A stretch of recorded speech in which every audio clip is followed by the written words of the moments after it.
Bonjour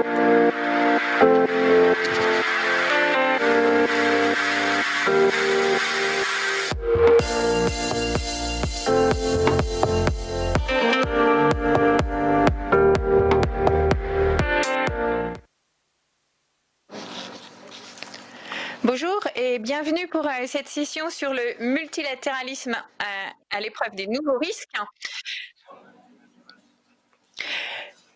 Nous n'avons pas de journalistes dans cette session, donc je vais avoir le plaisir de présenter les invités et l'introduction.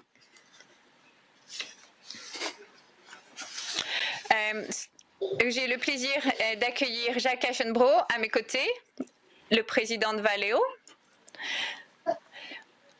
Michael Froman, qui est le Vice Chairman et président du Strategic Growth Mastercard. Arvind Subramanian, qui est indien et qui est ancien conseiller économique en chef du gouvernement. Jason Foreman, qui est à la Harvard Kennedy School. Et Jaroslav Lisolovic, qui travaille pour Sberbank.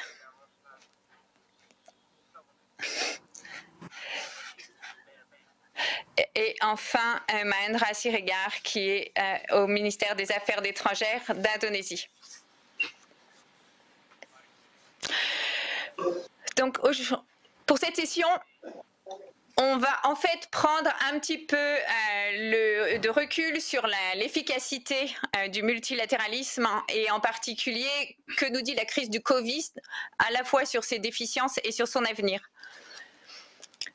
Donc je vais faire 3 points assez rapides. Le premier, c'est les réactions des organisations internationales dans les crises. Je crois que sur le point sanitaire, pour commencer, la coopération a été assez faible, il faut le reconnaître, voire concurrentielle. On a eu peu de données comparables pendant plusieurs mois. Il y a eu une course entre les pays pour les équipements de protection médicale. On a vu beaucoup de barrières tarifaires s'ériger. Il y a une recherche globale, mais quand même une concurrence pour être le premier pays à disposer d'un vaccin. Alors même que l'on sait rationnellement qu'il faudrait la coordination la plus forte possible pour éradiquer le virus, puisqu'il est partout dans le monde. Sur la coopération économique, on peut se féliciter d'avoir eu un effort très rapide et très important avec le moratoire sur le service de la dette des pays émergents. Et c'était franchement dans l'intérêt de tous de ne pas ajouter une crise financière à la crise sanitaire. On a eu une certaine coordination aussi pour assurer les liquidités mondiales qui est faite par les banques centrales. Et enfin, si on regarde la coordination budgétaire pour aider les pays émergents et les pays qui en ont plus besoin à en fait affronter la pandémie, on peut dire que le FMI s'est pas mal démené. Qu'est-ce que ça nous pose comme question en fait pour l'avenir de la coopération internationale? Je dirais qu'il y en a plusieurs. La première évidemment sur la santé. Est-ce qu'on a une institution qui fonctionne? Comment est-ce qu'on peut essayer de l'améliorer? La deuxième, si on a vu que la coopération marchait bien pour l'économie. D'ailleurs, il faut quand même toujours se féliciter que la mondialisation économique a sorti à peu près un tiers du monde de la pauvreté. Mais est-ce que le sujet demain, c'est de continuer avec encore plus d'économie ou est-ce qu'il faut qu'on s'intéresse à d'autres sujets qui sont d'abord les biens communs, comme le climat ou la santé ou les migrations, mais peut-être aussi s'intéresser à des sujets où on voit des bénéfices escomptés tout de suite ou si certains ont un certain pouvoir de monopole, ils peuvent vraiment mettre à mal la coopération internationale et on peut penser par exemple au digital ou à la taxation où on aurait besoin de revoir les règles de concurrence comme les accords qui existent aujourd'hui. Et puis il y a un sujet qui est stratégique, et je vais m'arrêter là-dessus pour passer la parole à nos intervenants, qui est d'abord la géopolitique, le monde qui a construit les institutions de Bretton Woods, qui étaient très polarisées entre deux puissances, n'est plus celui qu'on a aujourd'hui où on a beaucoup de puissances. Il y a bien sûr les États-Unis, la Chine, d'une certaine façon l'Europe, mais beaucoup de pays émergents et notamment l'Inde. Et ça change forcément la façon dont on fonctionne, et ça change aussi la façon dont les institutions fonctionnent. Et puis il y a la question des chaînes de production mondiale, sur laquelle je pense qu'il sera intéressant de se penser, notamment puisque nous avons Jacques Aschenbroich, et parce qu'on entend aussi beaucoup parler de souveraineté économique, de rapatrier des chaînes de production, ce qui pour moi pose plusieurs sujets. D'une part, est-ce que c'est la meilleure chose à faire, même pour répondre à une question de santé? D'autre part, qu'est-ce que ça veut dire pour les pays émergents, qui pour beaucoup en fait rattrapent grâce à leur introduction dans les chaînes de valeur? Donc voilà, trois sujets pour nous, à la fois la gouvernance et l'efficacité des institutions internationales, le sujet sur quoi on devrait se pencher, est-ce que c'est la coopération économique, est-ce que c'est autre chose, et enfin, comment on fait pour s'assurer que tout le monde participe à la croissance et qu'elle bénéficie au plus grand nombre d'entre nous. Et donc, pour commencer, je voulais demander à Arvind Subramanian de nous parler de la vision indienne sur l'organisation internationale et comment il a vu en fait la participation croissante des pays émergents et en particulier de l'Inde.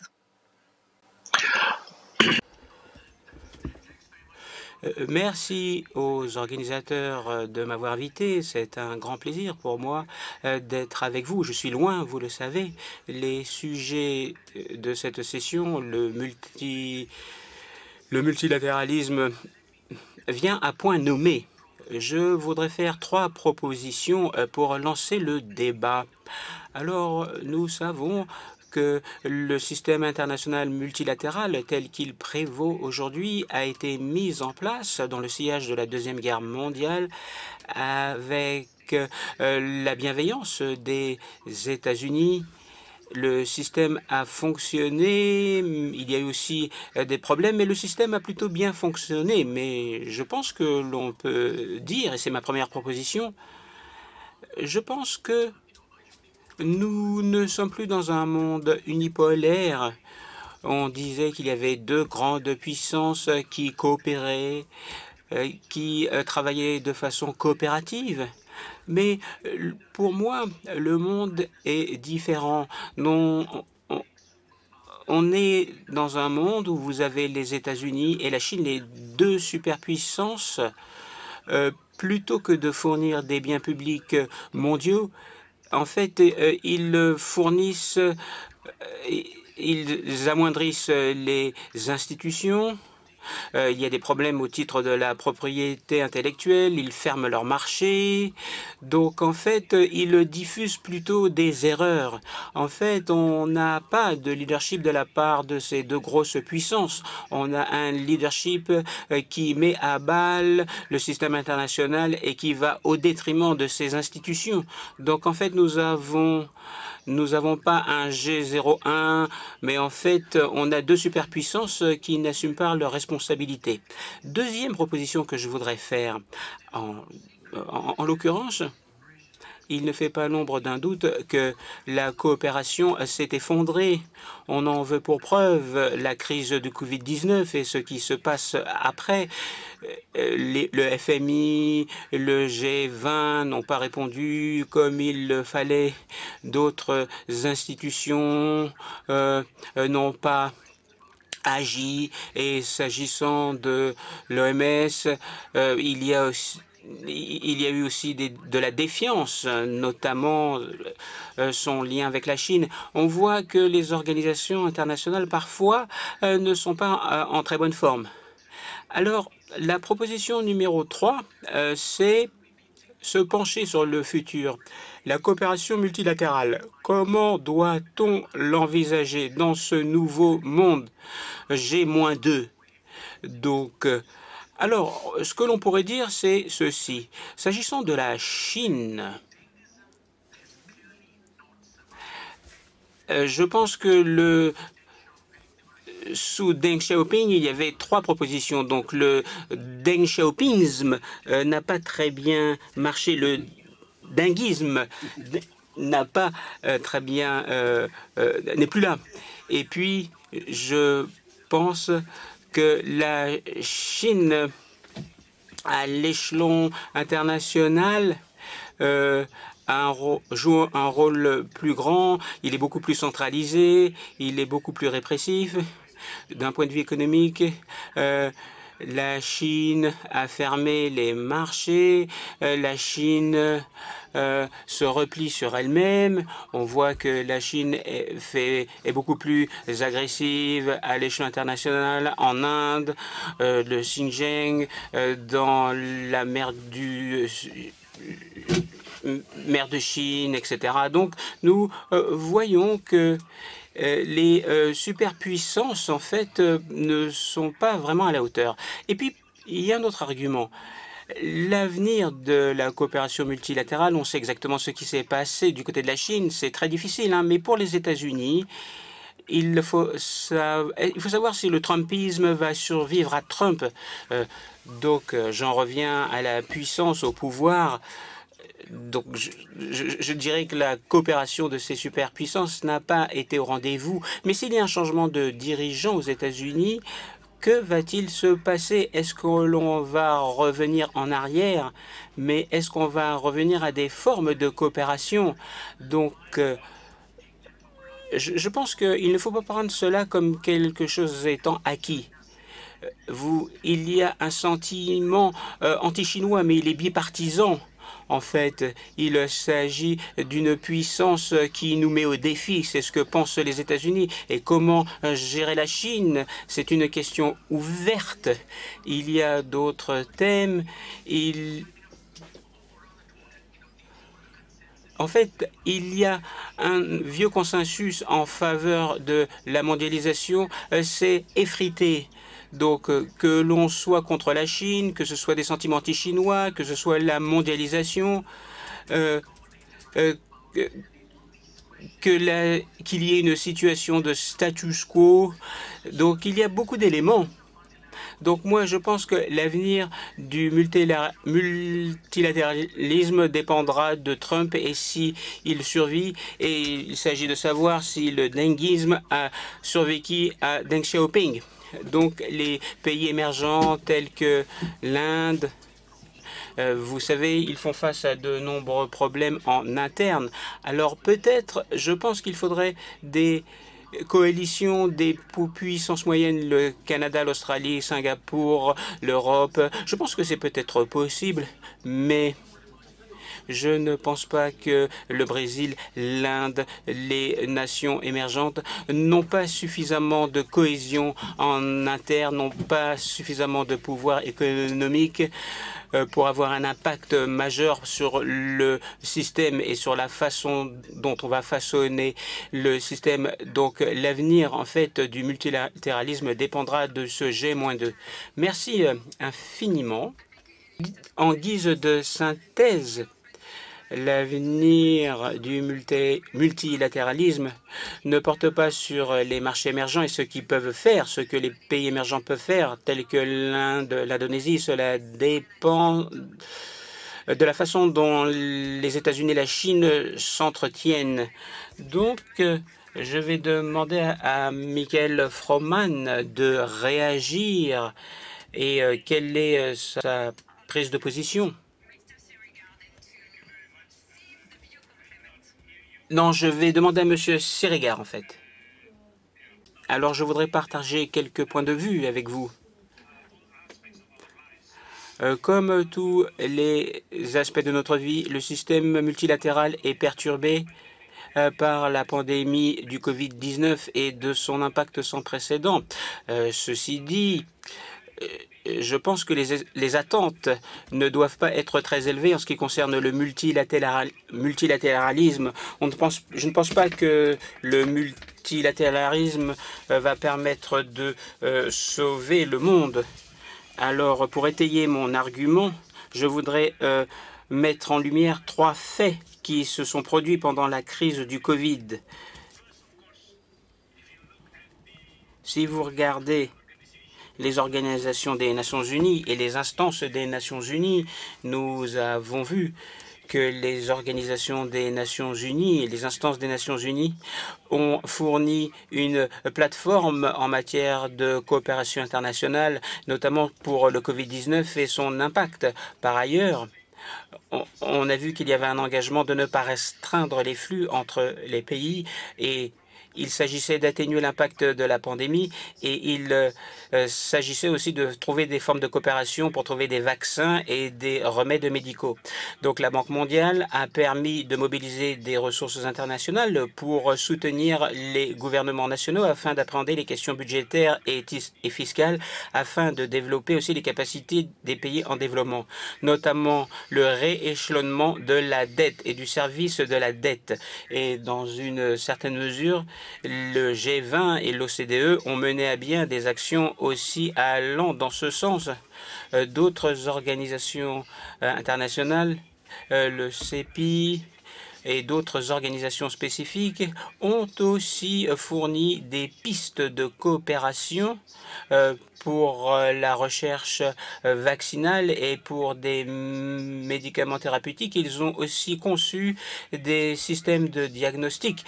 Ces formes de collaboration ne sont pas parfaites, mais elles peuvent être améliorées. Mais nous avons bon espoir qu'avec la présence de cette coopération et avec les résultats des travaux de cette coopération et avec l'enthousiasme des organisations. Je pense que les organisations multilatérales ont endossé leur rôle qui leur est dévolu. Alors, pour les relations régionales et bilatérales ont complété ce monde multilatéral. Et dans notre région, en Indonésie, nous avons l'ASEAN et les partenaires. Les collaborations sont beaucoup plus intensives, beaucoup plus solides que la coopération internationale. C'est absolument essentiel pour compléter la coopération internationale. Et je dirais que la coopération dans notre région a pu en fait faire du chemin. Alors, certaines personnes pensent que le multilatéralisme a des limites. Pour nous, c'est une nouvelle réalité. Le système multilatéral doit être équilibré et doit être complété par les relations bilatérales et régionales. Les systèmes multilatéraux ne vont pas être la panacée et vous n'allez pas régler des problèmes complètement avec le multilatéralisme. Vous avez aussi la politique nationale, le populisme, les vues nationales vont agir au détriment du système multilatéral. Moi, je dis que c'est une prise de position tout à fait acceptable. Nous avons eu des problèmes pour les masques et pour les EPI. Et il y a eu des restrictions commerciales, donc cela a eu un impact pour nous sur la fourniture de ces équipements. Maintenant, nous sommes en mesure de produire ces produits dans notre pays. Et cela nous permet de contourner les risques, notamment lorsque nous pâtissons d'une situation comme celle-ci, c'est-à-dire touchée par le Covid-19. La question est de savoir si cela va déborder sur d'autres secteurs au-delà de la santé. C'est vrai qu'on pourra peut-être produire localement au-delà des produits sanitaires liés à la crise du Covid. Alors, il faut prendre en considération la chaîne de valeur internationale. Le commerce pourrait chuter de 30% dans le monde. Donc, je pense que les pays doivent diversifier les sources de production et les sources d'acquisition. Ensuite, il y a les conditions géopolitiques et économiques. Au début, il y a une guerre commerciale. Maintenant, il y a une concurrence entre la Chine et les États-Unis. D'autres pays aussi, une concurrence autour des technologies numériques. Il y a une concurrence aussi sur des technologies hautement sensibles. Il y a aussi une concurrence liées aux acquisitions, liées aux restrictions. Il y a beaucoup de formes de concurrence entre ces pays et je pense que cela va perdurer dans un avenir proche. Ça, c'est mon point de vue pragmatique, hein, lié au rôle du multilatéralisme. Il ne faut pas avoir des attentes trop élevées, mais les pays et les intérêts nationaux et internationaux peuvent se compléter. Parler en français parce que c'est plus simple pour que tout le monde m'entende et me comprenne. Je retire de ces deux interventions. La première, c'est le conflit US-Chine qui pose effectivement qui est perçu comme une menace pour la coopération multilatérale. Et du coup, la montée de la régionalisation qui est plus vue comme une solution à la montée des pays émergents que celle de s'intégrer dans le système qui existait déjà. Donc, ça serait un complément. Et la question, est-ce que c'est suffisant? Et la troisième, je crois, c'est une certaine acceptation d'un retour sur la nation, notamment avec la production. Alors, je n'aime pas beaucoup l'exemple des masques parce que je pense que le sujet des masques est dû à une demande mondiale qui a explosé face à une capacité de production mondiale qui n'était pas là. Donc, qu'on ait eu des unités de production chez soi ou pas, chacun aurait eu à faire face à la même difficulté.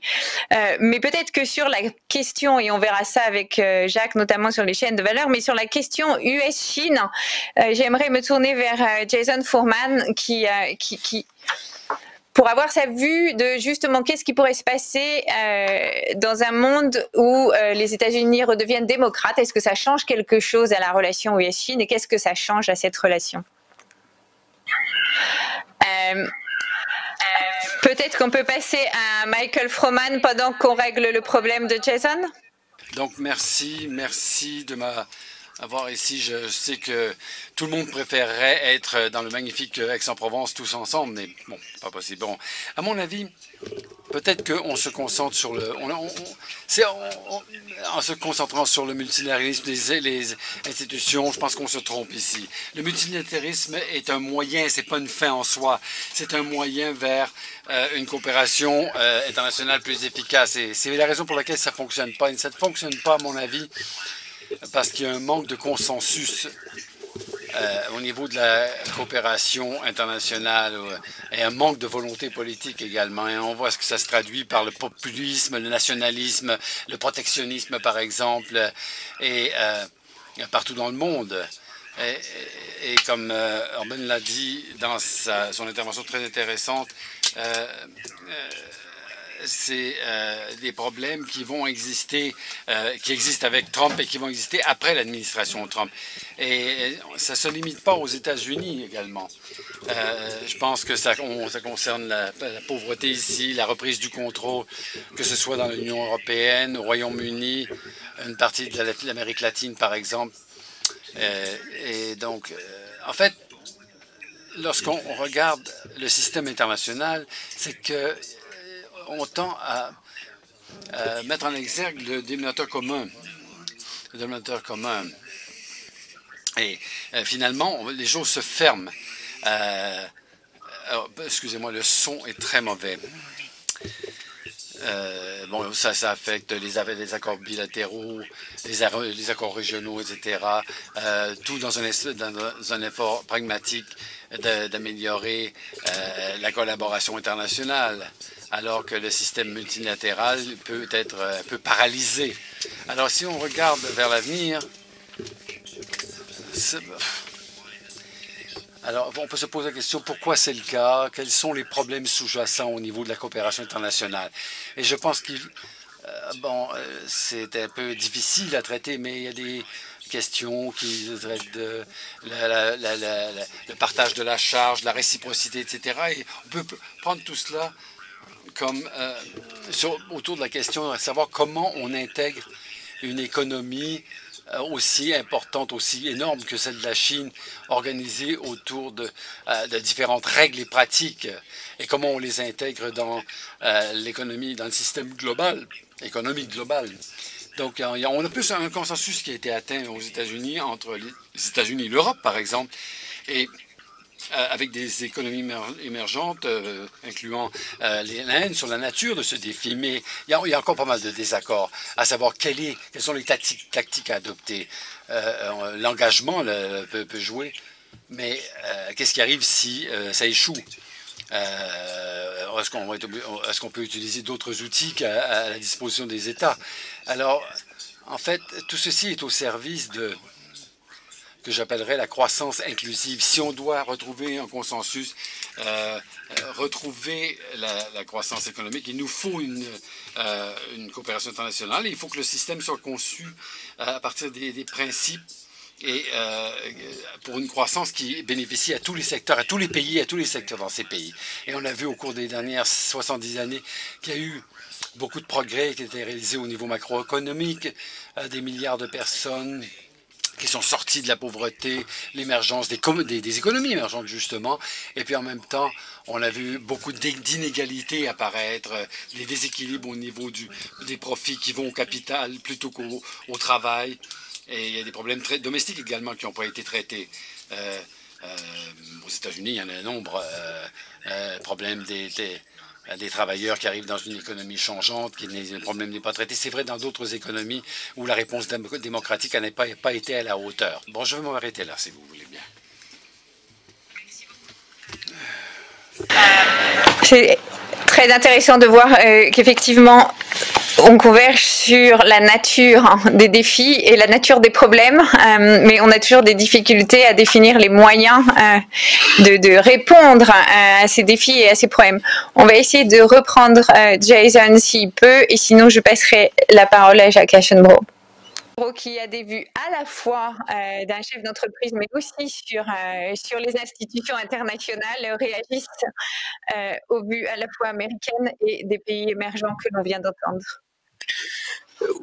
D'abord, il y a un espèce de fantasme selon lequel les supply chains n'auraient pas résisté au Covid-19. Ce qu'on peut voir dans une supply chain comme l'industrie automobile, c'est qu'elle a remarquablement résisté. Elle a résisté dans un premier temps quand la Chine s'est arrêtée, et la Chine, sur beaucoup de pièces, livre le monde entier. Et elle a résisté aussi quand le reste du monde s'est arrêté et a redémarré. Donc en fait, ces chaînes logistiques qui sont extrêmement complexes résistent assez bien et ont bien résisté non seulement au Covid-19, mais aussi ont résisté dans le passé à ce qui s'était passé à Fukushima, ou bien à ce qui s'était passé quand en Thaïlande, il y a eu des inondations qui ont perturbé l'économie thaï. Donc en fait, je crois qu'il faut rendre hommage à ces chaînes logistiques qui ont permis une réduction très importante des coûts, et ces baisses de coûts ont profité finalement à l'ensemble des consommateurs. Donc je voulais le préciser, les chaînes logistiques ont résisté. Et pour revenir à ce que disait Laurence tout à l'heure, il ne faut pas regarder des sujets comme les masques. Les masques au niveau mondial ont subi une explosion du besoin à cause du Covid-19, et finalement l'ensemble des pays, peut-être avec un certain retard, ont été capables de se mettre à produire des masques. Nous-mêmes, une entreprise qui n'a rien à voir avec la couture, on s'est mis à produire des masques, à la fois pour nos propres besoins, mais surtout pour alimenter l'ensemble des besoins qu'il peut y avoir dans les territoires dans lesquels nous sommes présents. Mais ce que je retiens de ce qui a été dit, c'est qu'être une multinationale dans les années qui viennent va être un tout petit peu plus compliqué. Pour une entreprise française, la France représente 2% du marché européen d'automobile. L'Europe représente peut-être 20% de l'industrie automobile. Et pour une entreprise comme la nôtre qui a ses racines en France, qui a son socle en Europe, on est obligé d'être présent dans l'ensemble des marchés, en particulier sur le marché chinois, qui est le premier marché au monde. Et il faut qu'on soit capable à la fois d'être global, de manière à implanter nos technologies dans les différents pays, mais aussi locales. En tant qu'entreprise, on a une responsabilité qui est de s'occuper des territoires dans lesquels on est présent, non seulement des territoires français, notre pays d'origine, les territoires européens, mais aussi dans chacun des territoires dans lesquels nous travaillons. Alors, il se trouve qu'on est une entreprise en forte croissance en Inde, il se trouve qu'on se développe en Indonésie, et on considère que dans ces deux pays, nous avons le même genre de responsabilités que les responsabilités que nous pouvons avoir dans notre pays d'origine, la France. Alors, en ce qui concerne les institutions internationales, j'avoue que j'ai été très perturbé par la façon dont l'OMS a traité le sujet. Elle a été très tardive à reconnaître que Covid-19 était une pandémie, très tardive.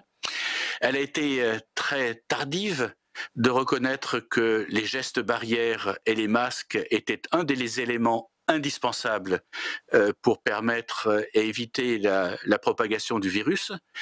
Et quand on regarde nous-mêmes dans nos propres entreprises, on a eu bien entendu des personnes infectées, mais on a réussi à contenir l'infection simplement parce qu'on a mis en place dans nos entreprises, dans nos usines, mais aussi dans nos laboratoires et dans nos sièges sociaux, des protocoles santé extrêmement rigides. Des protocoles santé très rigides qui impliquaient aussi bien le port du masque, la prise de température, la distanciation sociale et puis l'implication individuelle de chacun de nos collaborateurs de manière à ce qu'ils prennent en charge leur partie de responsabilité et leur partie des règles qu'il fallait appliquer. J'ai été extrêmement surpris de la façon extrêmement rapide dans lesquelles, dans des pays comme l'Europe, l'Amérique du Nord, mais aussi l'Inde ou le Brésil ou l'Indonésie, des pays où la culture du port du masque n'est pas là, nos collaborateurs ont été capables extrêmement rapidement de s'appliquer cette discipline. Donc, pour une institution internationale comme l'OMS, je ne suis pas complètement sûr qu'elle ait été à la hauteur de sa tâche, et ça pose un vrai problème. C'est-à-dire qu'une institution ne peut survivre que si elle est efficace et si elle est reconnue, et je crois que ça a été dit par un des intervenants, ne peut être reconnue par l'ensemble de ses mandants. Et si cette responsabilité, cette efficacité, les conseils qu'elle peut donner ne sont pas reconnus, ça pose un problème pour cette institution. Oui.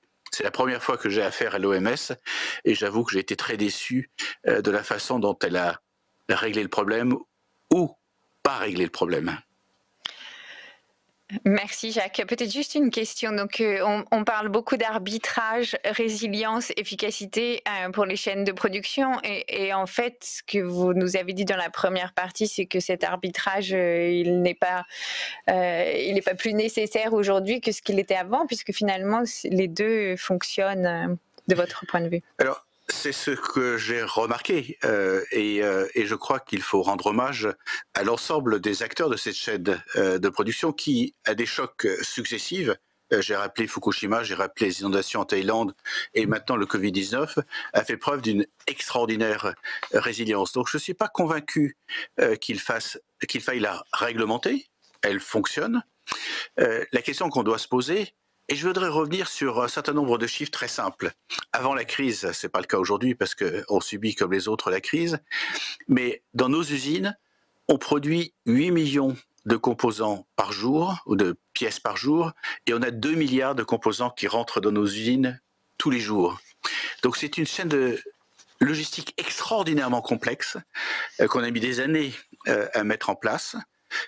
On est un producteur local, c'est-à-dire qu'on produit relativement proche de nos clients, mais l'ensemble de la supply chain est mondial parce que certains investissements, en particulier dans les composants électroniques, mais pas seulement, sont des investissements extrêmement importants et il y a peu d'usines dans le monde qui sont capables de nous livrer. Donc cette chaîne logistique, qui est d'une complexité inouïe, on ne peut pas la bouger du jour au lendemain. Même si on voulait la faire évoluer, il y aurait deux conséquences, ça prendrait du temps et ça coûterait de l'argent.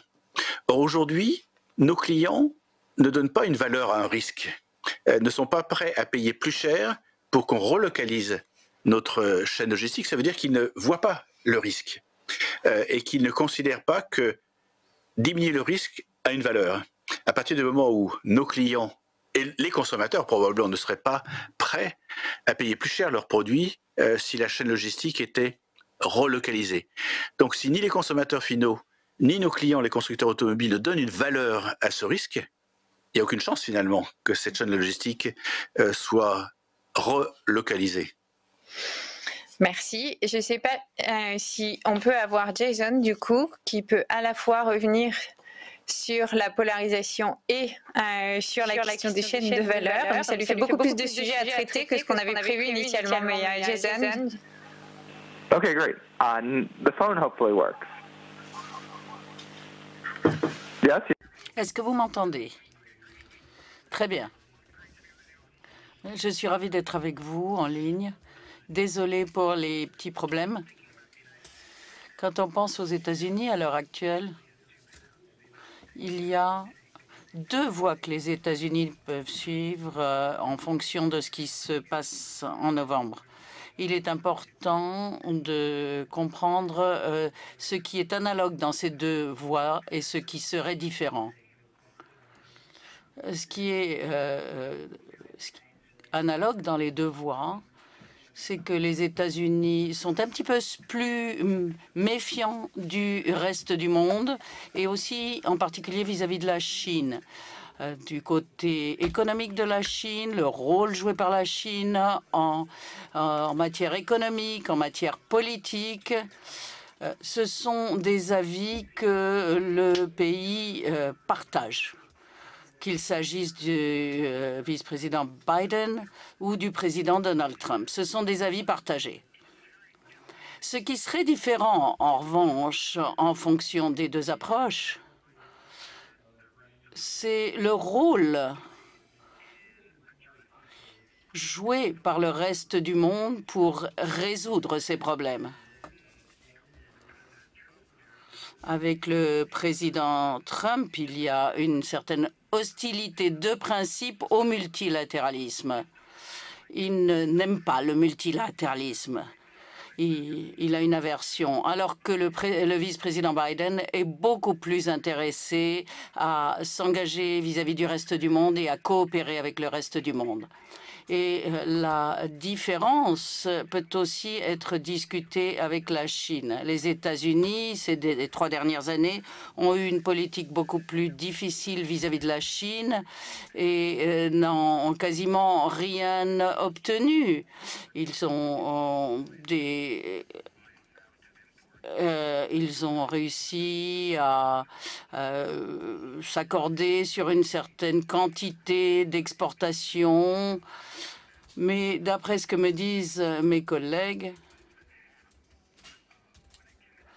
on en est à la moitié de ce auquel les pays s'étaient engagés.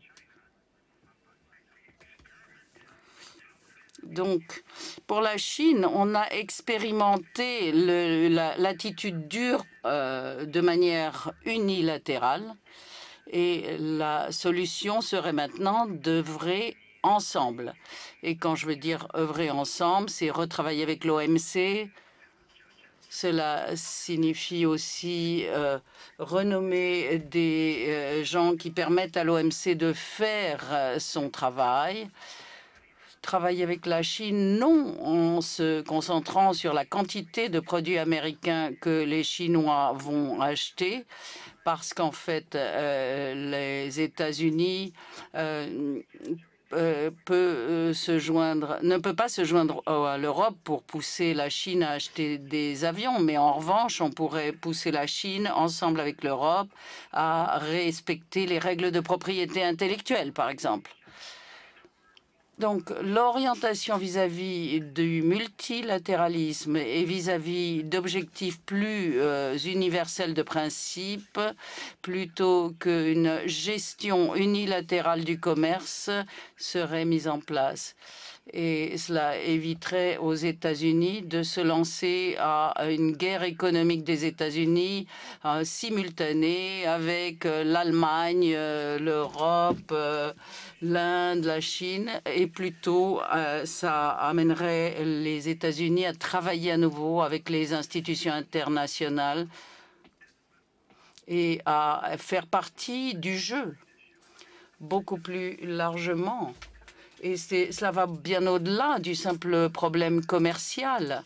Le problème commercial est complexe, mais il y a d'autres choses qui sont plus faciles. Les organisations les États-Unis font partie ou ne font pas partie d'une organisation, mais je pense qu'avec un président démocratique, on pourrait renouer avec l'OMS et donc, dans un sens, avec une voix, les États-Unis se coupent du reste du monde et avec l'autre voix, les États-Unis renouent. Pour ce qui est du changement climatique, il y a bien sûr toutes sortes de complexités, de difficultés, mais il y en a un qui est prêt à gérer les choses tout à fait. Et dernier point que je voulais aborder, ce sont les discussions avec l'Inde, l'Indonésie et les marchés émergents. De manière générale, il y a un vrai point d'interrogation. Si la crise actuelle devait empirer, quel sera le rôle joué par les États-Unis? Les États-Unis jouent un rôle clé au plan financier dans la crise financière dans les années 90, dans la crise mexicaine aussi et dans d'autres crises. Quand il s'agit de la crise de la zone euro, les États-Unis, à l'époque, ont pu aider, non pas financièrement, mais ils ont quand même été un soutien.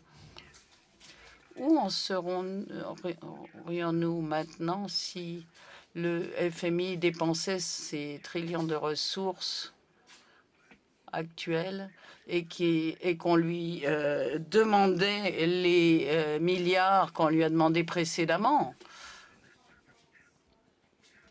Que se passerait-il à ce moment-là? Est-ce qu'on sera en mesure de se retourner pour financer le FMI, pour qu'il finance bilatéralement des économies qui souffrent énormément? Est-ce que les États-Unis se préoccuperaient du reste du monde? C'est une question qui reste ouverte et qui est essentielle à mon sens. Et je dois vous dire qu'à l'heure actuelle, je ne suis pas forcément très optimiste. Pour ce qui est de l'OMS, de l'OMC, des accords de Paris, je pense que ça sera peut-être un peu plus facile.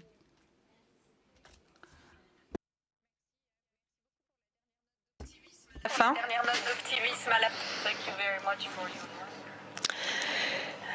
Je crois que Jason a bien c'est à la fois concentré sur effectivement les objets, la gouvernance, la géopolitique, mais aussi le côté économique. Et pour laisser un petit peu de place à la discussion, je ne vais pas commenter maintenant, mais je vais bien sûr demander à Jaroslav Lisolovic de nous présenter en 5 minutes les points principaux qu'il a de son point de vue, donc du point de vue de la Russie et plus généralement de la région d'Europe de l'Est, comment on voit cette réforme de la gouvernance internationale.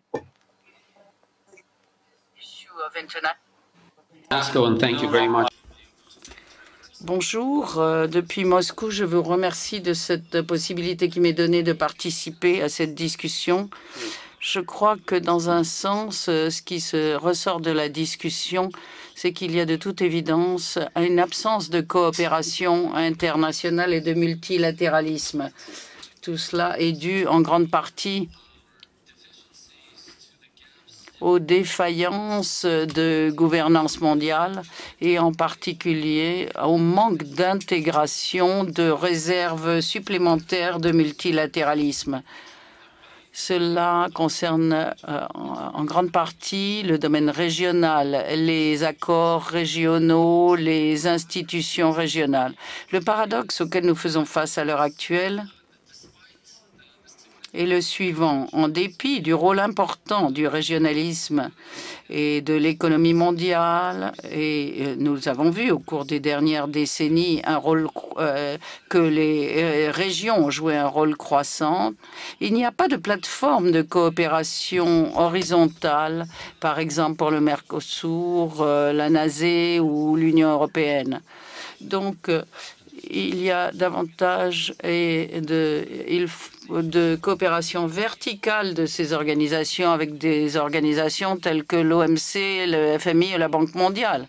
Donc, comment une plateforme mondiale d'institutions régionales pourrait-elle se former? À mon sens, le G20 est le lieu même ou la plateforme idoine pour de tels accords. Car cela permettrait les accords régionaux et l'intégration des accords régionaux pour les zones dont sont membres les pays. Par exemple, vous avez l'Union européenne avec l'Allemagne, la France, vous avez pour le Brésil le Mercosur. Et cette plateforme de coordination des accords d'intégration régionale permettrait des lignes de communication supplémentaires et permettrait davantage de libéralisation du commerce et des échanges. Bien entendu, il faut un leadership pour prendre de telles initiatives. Et l'Union européenne pourrait en prendre l'initiative puisqu'elle est après tout l'accord régional le plus développé. C'est également l'accord qui a la plus grosse portée financière, la plus grosse banque de développement régional. Je pense donc que tout ceci pourrait se faire dans le cadre de l'Alliance pour le multilatéralisme qui a été récemment lancée par l'Union européenne.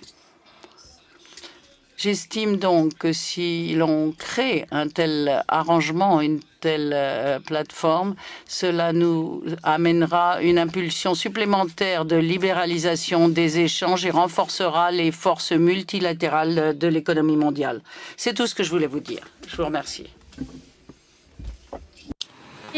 Merci beaucoup, Yaroslav. Et comme ça, nous pouvons prendre en fait quelques questions des auditeurs et celles que, comme ça a été assez complet, en fait, je vais prendre celle qui parle qui oppose en quelque sorte le multilatéralisme à celui du régionalisme. Est-ce qu'on peut encore faire du multilatéral ou est-ce que finalement on fait des alliances plus de circonstances par objet ou avec des pays d'une même région, ce qui rebondit un peu sur ce que nous disait Yaroslav. Je ne sais pas si qui veut prendre cette question, si vous levez la main. Peut-être que je vais demander à Michael Froman de rebondir. Bien, je pense que, comme Yaroslav et d'autres l'ont mentionné, si on a un régionalisme ouvert ou multilatéralisme ouvert, ça veut dire qu'on n'attend pas que le système multilatéral agisse parce ce qu'on a appris, en fait, c'est que, par la force des choses, c'est que ça mène vers un manque d'accords, des accords au dénominateur commun le plus bas. Mais il faut qu'il y ait, pour faire avancer la coopération multilatérale dans un cadre qui permet à tout le monde de participer selon les mêmes normes. Et donc, je pense que c'est une approche de construction de blocs finalement. Dans le temps, avec le temps, on a de plus en plus de pays qui veulent faire partie du système qui est défini par des règles de haut niveau, des niveaux de coopération élevés, etc. Ceci peut encourager finalement une collaboration accrue, potentiellement au niveau multilatéral. Alors, ce que j'ai dit à la fin de mon commentaire, c'est finalement, c'est sur les free riders, les électrons libres, par exemple, c'est le principe de l'OMS finalement, de base. Hop, j'ai raté, excusez-moi, ça s'est coupé, excusez-moi. Je suis désolé, je ne peux pas traduire, c'est haché. Donc, c'est une des questions qui doit être traitée, ou dont on doit discuter lorsqu'on réfléchit au renforcement de la coopération internationale dans l'avenir. Il y a une autre question qui est soutenue par beaucoup de personnes, qui est celle de savoir à quel point on a besoin en fait d'une allocation budgétaire comme partie intégrante des institutions internationales. Donc quelque chose qui serait pas comme le FMI, comme un filet de sécurité temporaire, mais en fait un instrument de convergence assez permanent. Je pense qu'on a tellement de difficultés à l'échelle européenne à faire ça que ça me paraît très ambitieux à l'échelle mondiale, mais peut-être que je peux demander à quelqu'un de répondre. Qui a envie de prendre cette question? Je crois que Jason bouge la main, donc on va lui demander s'il pense qu'un plus fort soutien budgétaire est important.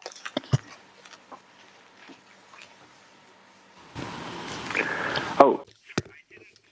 Ben, je n'entends pas, malheureusement, j'entends pas la traduction. Je n'ai pas la traduction ici. C'est budgétaire plus importante, fait qui serait alloué en dehors des temps de crise, de façon permanente. Est-ce que c'est un moyen de relancer la croissance et la coopération internationale?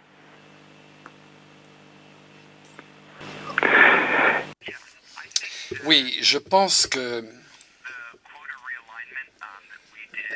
le réalignement que l'on a fait avec l'IMF, par exemple, c'est un bon modèle où les pays contribuaient au FMI proportionnellement à leur rôle dans l'économie mondiale. Ça veut dire que la Chine contribuerait avec plus de ressources dans le FMI et la Chine, à ce moment-là, aurait un vote plus important, plus important dans le FMI. Donc, une voix. Donc, mais c'est très peu par rapport aux ressources dont vous pourriez parler, par exemple par rapport à la zone euro où on voudrait penser d'une politique fiscale commune, par exemple, quelque chose qui permettrait de traiter des problèmes monétaires, par exemple, et on parlerait de coûts inférieurs, on parlerait de coûts administratifs, par exemple. Ce serait beaucoup moins. Une certaine proportionnalité par rapport au rôle que vous jouez sur le plan mondial. Bon, je pense que ça a du sens et le fait est que on n'aime pas dire, mais si on veut que des pays comme les États-Unis et l'Europe qui peuvent se permettre de payer plus, qui ont les moyens de payer plus, peut-être qu'ils auront plus de pouvoir décisionnel, par exemple, ils auront plus de poids au niveau de la FMI, de la Banque mondiale. Et donc, il y a une différence entre les pays prêteurs et les institutions qui accordent des prêts et les pays emprunteurs. Donc, tout le monde a un droit de veto dans l'Organisation mondiale du commerce et c'est la raison pour laquelle l'OMC n'a pas pris les bonnes décisions. C'est la raison pour laquelle l'Assemblée générale a beaucoup moins d'impact, beaucoup moins d'influence que le Conseil de sécurité des Nations unies. Et donc, je pense qu'il faut qu'il y ait un bon équilibre. Il faut rester honnête vis-à-vis de tout ça.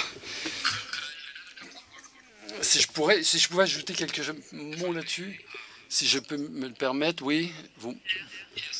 Oui, très rapidement, je voudrais ajouter que je pense que pour réduire la charge, je crois du budget, il faut utiliser plus amplement les ressources qui ont déjà été affectées, y compris les ressources des institutions de développement régional comme les banques de développement régional, par exemple. Et si on regarde aux stimuli du G20, par exemple, que ce soit en 2008 ou plus récemment cette année, il n'y a pas suffisamment on n'utilise pas suffisamment les ressources des organisations régionales qui, en fait, sont tout à fait significatives. Et si on prend toutes les ressources des accords de financement régionaux, par exemple du FMI, etc., les banques régionales de développement par rapport à la Banque mondiale, par exemple, je crois qu'il nous faut avoir un système qui permette l'utilisation, l'incorporation de ces ressources déjà disponibles qui pourraient être utilisées avec ce stimulus de coordination. Je ne sais pas si M. Siregard m'entend. Est-ce que vous vouliez ajouter quelque chose tout à l'heure? Yes, certainly. En fait, j'essayais de répondre à la première question à laquelle M. Furman a répondu au sujet des organisations multilatérales et régionales. Pour nous, ici dans la région, nous souhaiterions finaliser et signer un partenariat économique régional qui a été préparé cette année. Parce que nous sommes tout à fait réalistes. Encore une fois, c'est une approche pratique et pragmatique. Nous sommes conscients des réalités géopolitiques et nous savons que cela permettrait de réunifier les 15 pays l'année prochaine. Et parce que l'an prochain, nous savons qu'un tel accord sera plus difficile à signer. C'est la réalité de notre monde. Notamment en tenant compte des élections à venir dans différents pays. Nous pensons qu'il serait plus facile d'arriver à un accord cette année que l'année prochaine. Nous espérons donc pouvoir cette année signer cet accord. L'interprète vous prie de l'excuser, le son est très haché. Pour moi de conclure, ce qui tombe presque bien, puisque la dernière question était faire une synthèse des préconisations. Je vais sûrement pas rendre justice à tout le monde, mais la première chose que je retiens, c'est qu'il y a assez consensus sur l'objet du multilatéral, qui est la croissance pour tous les pays, pour tous les secteurs et de façon inclusive, je pense, pour toutes les personnes. La deuxième, pour les objets, c'était plutôt se mettre d'accord sur des principes comme l'investissement ou la propriété intellectuelle plutôt que d'essayer de se concentrer sur des objets du trade, des biens ou en soi. Et dans ces objets, je retiens aussi que finalement, on a assez peu parlé du climat ou de la santé, mais qu'on pense qu'il est plus facile de se mettre d'accord dès lors que les parties prenantes ont un intérêt à discuter ensemble. Et pour le moment, sur ce sujet, c'est en tous les cas celui du climat assez peu le cas. Et la troisième chose, c'est en fait quelle sorte de multilatéralisation d'institutions internationales on veut. Et là, je pense qu'il y a qu'il y a un certain consensus pour parler de régionalisation sur des accords plus pratiques, probablement des solutions soit asiatiques, soit américaines, que le consensus avec un trop grand nombre de pays, on arrive souvent au plus petit dénominateur commun. Mais j'ajouterais à ça, ou j'opposerais à ça, que par exemple sur la taxation internationale, on arrive à avoir un accord qui n'est pas insignifiant sur plus de 100 pays. Donc c'est important aussi d'avoir des accords très larges. Et comme le disait Jason Furman, en réalité aussi, pour ne pas tomber dans le piège du consensus, moduler la participation au poids économique peut aider. Mais surtout, et c'est peut-être la dernière chose, c'est que pour tout ça, il faut de la volonté politique. Je vous remercie et je vous souhaite une bonne après-midi.